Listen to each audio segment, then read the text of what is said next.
Hey Shocker leaders, welcome to the virtual nuts and bolts. This is going to be the treasurer's track. If you're meant to be on a different track, head on back to Blackboard and make sure that you're on the correct one.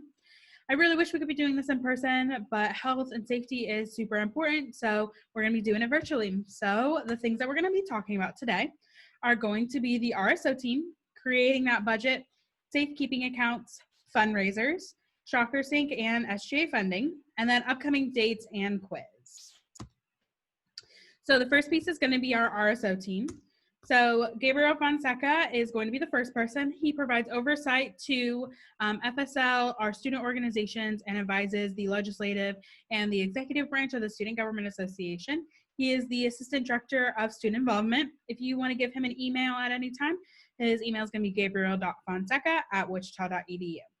The next person is going to be me. My name is Maggie Hull, and I'm the Graduate Assistant for Student Organization. So I'm the main contact for all RSO related things.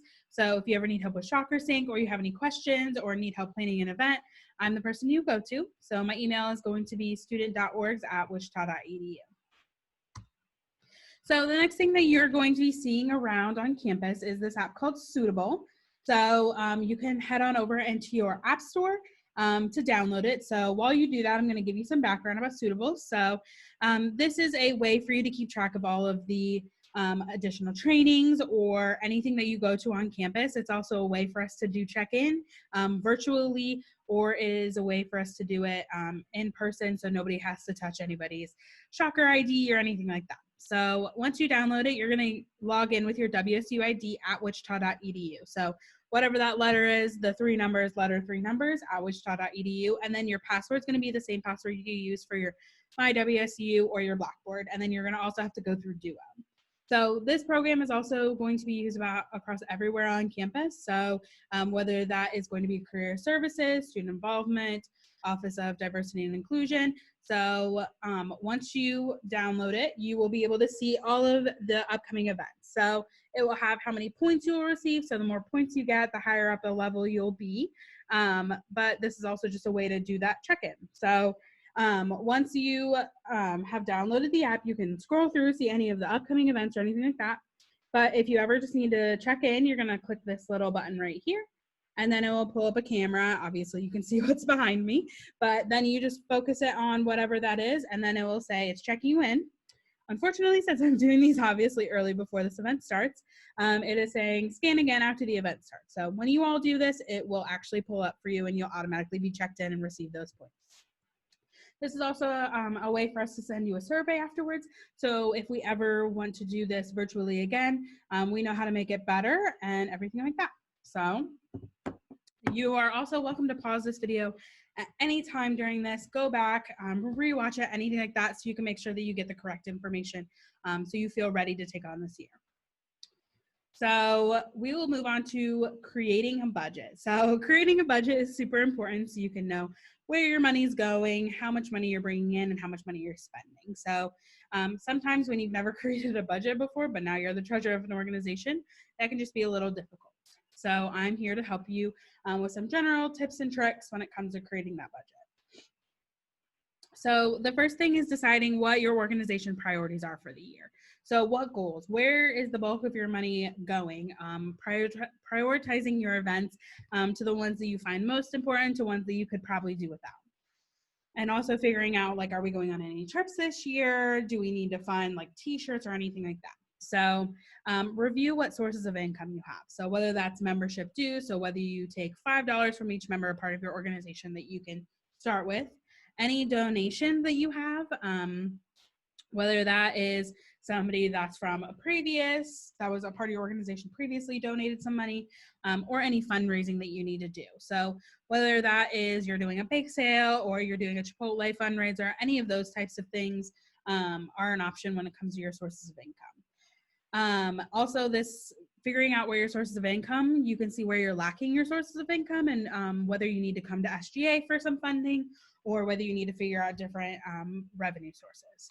So the next thing is reviewing last year's budget. So where did the organization lose money? What was successful? What wasn't? So how will you increase your successes? So where does money need to go to help your organization be more successful?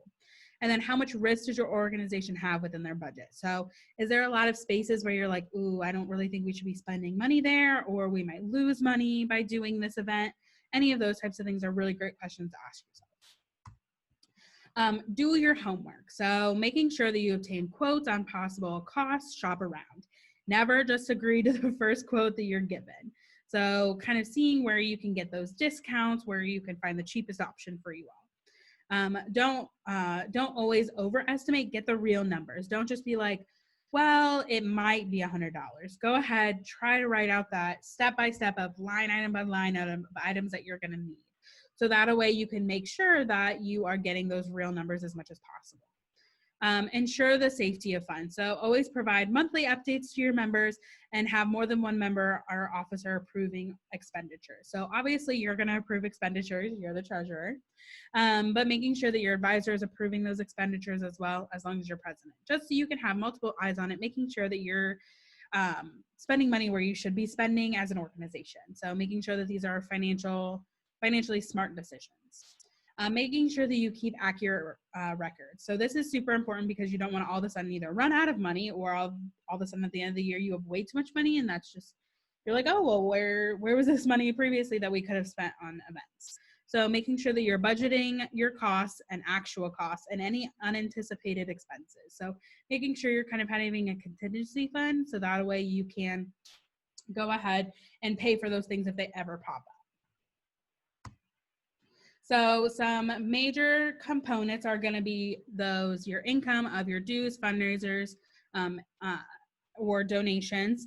And so also the Student Government Association is an option as well for you to get funding from. Expenses, so this can cover anything from operational expenses, so like paper printing or anything like that, office supplies, marketing, copying and printing, programming and entertainment, breakdown cost of each event, food rentals, and then publicity equipment. So that could be recording, not using your phone instead of using a camera to record any videos or anything like that. So another one is going to be professional development if your organization wants to go to a conference. So what are those registration fees? Are they you as an organization going to be paying for travel or lodging, or is it going to be on the members? Who's paying for food? Any of the resources such as books or subscriptions that you need. A lot of organizations have national costs. So if your organization wants to join something like NACA, which is the National Association for Campus Activities, or anything like that as a national group that you will be paying subscriptions to, or any other additional costs that you can think of as an organization. Some helpful hints. Don't be afraid to ask for current discounts or specials, or check for any of the free services that we provide here on campus. So making sure that you are looking around. As I said before, do not go with the first option that you have available. Ask multiple companies, multiple groups, anything like that. Collaborate with other organizations doubles your human and operational resources. So I always encourage collaborating with other organizations. You're getting a different population group of students who are coming. You have the ability to share those expenses, especially with our small organizations. It can be really difficult to get those resources of funding. So just making sure that you can see where collaboration is possible for your events. When printing banners, t-shirts, or other paraphernalia, don't date it. So if you date something that it's like, oh, this was on September 14th, 2020, and then you don't run out of them for whatever event it is, you can't reuse them. So don't try to date things so then you can reuse them year after year or event after event. Safekeeping accounts. So safekeeping accounts is our accounts here on campus where you can store your money. So I'm going to also be looking above the camera for some notes that I have because I want to make sure you all are getting the exact things that you need. When making a deposit into your safekeeping account, you have two options. So the first one is going to be in person. So taking the cash or check and a safekeeping deposit form to Jardine 201. So that form is going to be located at wichita.edu/safekeeping. It's a fillable PDF, super easy, super simple to fill out. The next option is going to be campus mail. So if you request ahead of time, you can get a green deposit bag, and then you can put all the cash and check and that safekeeping deposit form that you print off on the website, and you put it in the little bag and you lock it, and then you drop it into campus mail and it will automatically go to Jardine 201. So after that, all deposits should be delivered to accounts receivable within 1 day of collection. So once the cashier has processed it and deposited, a receipt will be generated. If you're obviously not there to get the receipt, it will be sent to your campus email. Your group should retain all copies of any transactions and supporting documents. So if you're ever requested to provide them, then you have the ability to do so. So this is the safekeeping deposit form. So you're going to go ahead, fill all this information out up until here. So this is the total deposit amount, and then this is going to be all for accounts receivable use. But if you fill all this out, then they will easily be able to go ahead and put that money into your safekeeping account. So the next piece is going to be accessing your report services. So basically how you look how much is in your account. So if you are listed as the treasurer or the advisor, you will have the ability to log into your My WSU portal, and under those quick links, you'll see on here, it says reporting services. So select the organization financial report for your group's fund and organization, and you'll be able to see the cash balance of your organization. If you ever need help with this, go ahead and reach out to accounts receivable to see what's going on if you can't see this on your account. So the next piece is going to be card sales and marketplace. So if you ever want to sell anything online, marketplace is a really great way to post it online. So you just contact accounts receivable, they'll set you up. If you ever want to sell t-shirts on there, if you want to sell tickets or anything like that, marketplace is the thing to use. Because unfortunately we're not able to use like Venmo or Cash App or any of those. So marketplace is the next best thing. And people can also do general donations on there as well if they don't want to buy the item that you're selling. So the next piece is going to be accepting those payment cards. So training is required. So it's going to be your annual awareness training, your FERPA training, and then also your payment card industry PCI compliance training. So this is basically so you understand the collection, process, and storage of credit card information. So that way everybody on campus who accepts credit card has to take all of these trainings as well. So you have to do these trainings in order to receive the software to use it. You're also not allowed to use your own devices or anything like that when you're accepting cards on behalf of your organization.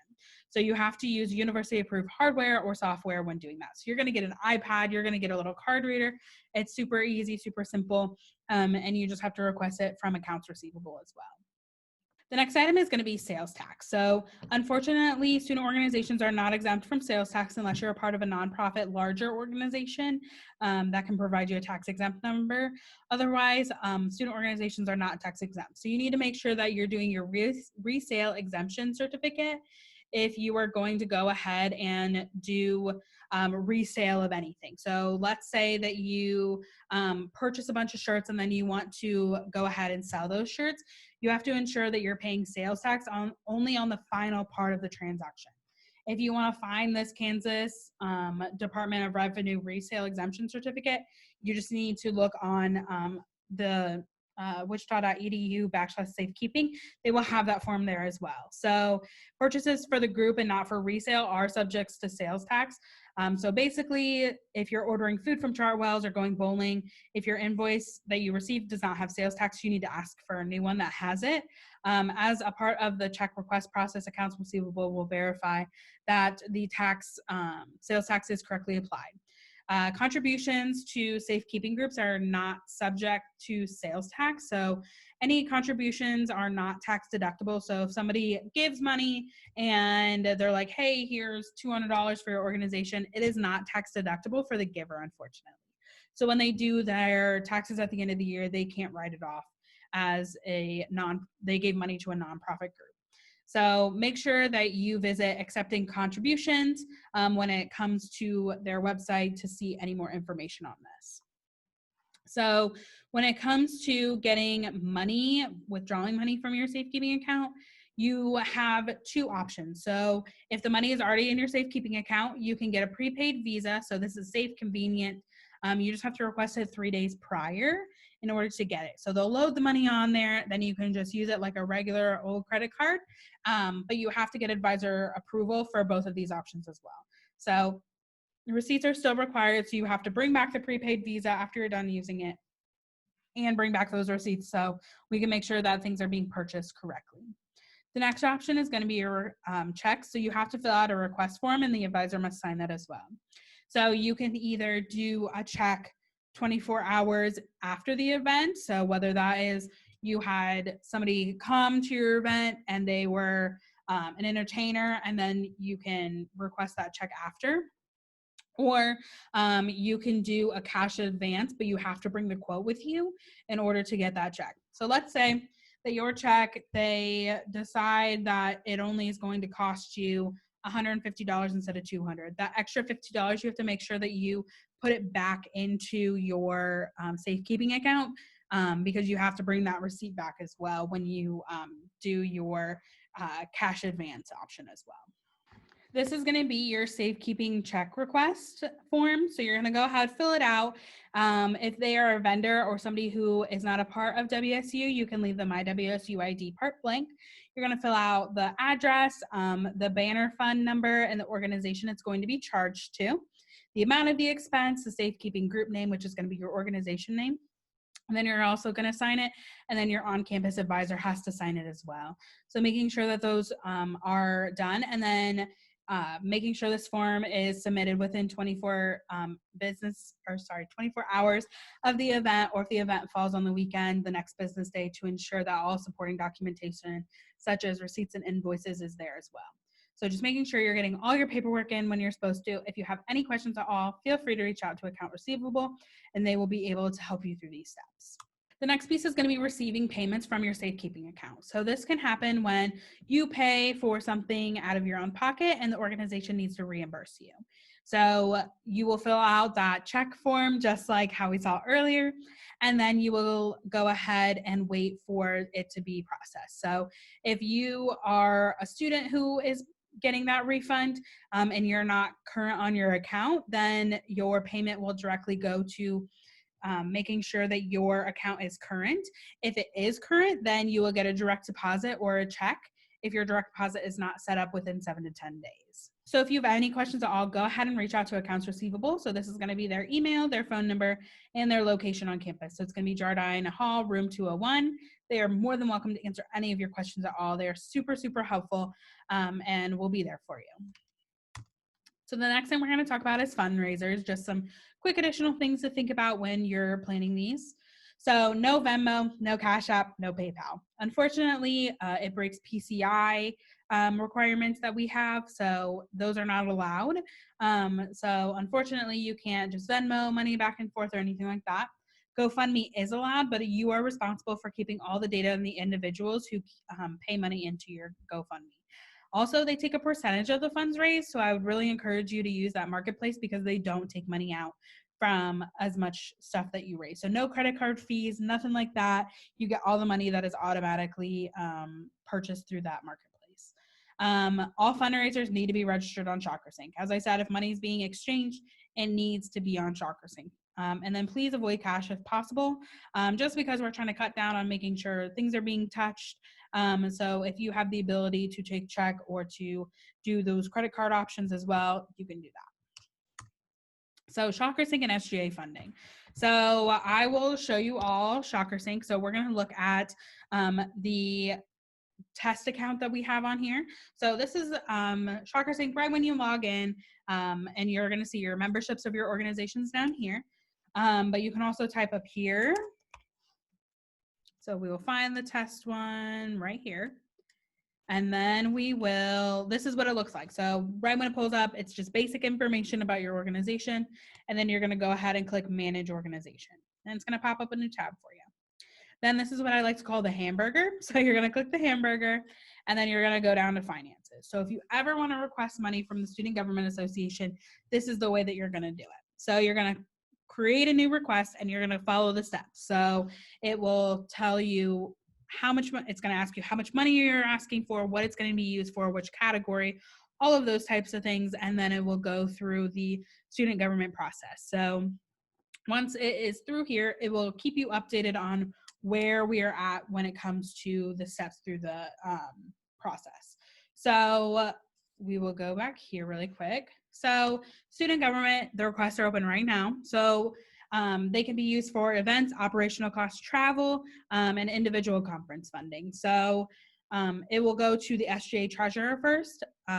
His name is Zachary James. Zachary will look through everything, make sure it looks good, and everything like that. And then he will recommend it to the Budget and Finance Committee.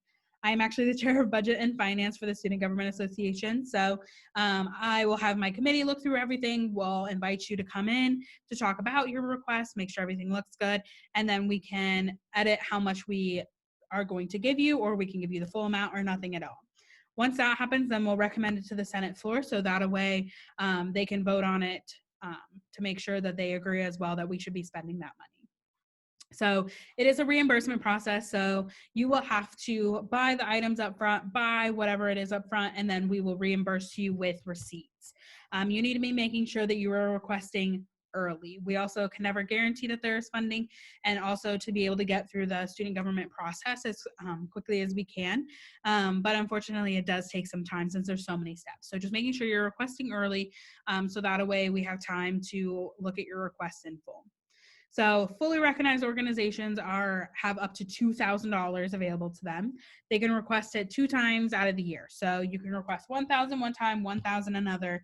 But after those 2 requests, you're no longer allowed to come and request money from us. Provisional RSOs, so this is RSOs who didn't do renewal or haven't attended this training. They can only request up to $700, and that's also for our new organizations as well. So making sure you're requesting early.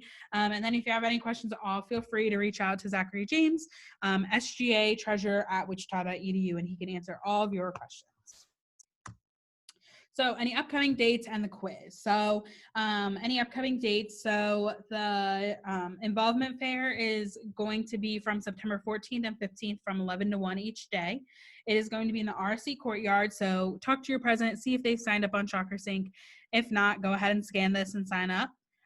Rosters need to be submitted by October 7th. We will send out emails as reminders of those as well.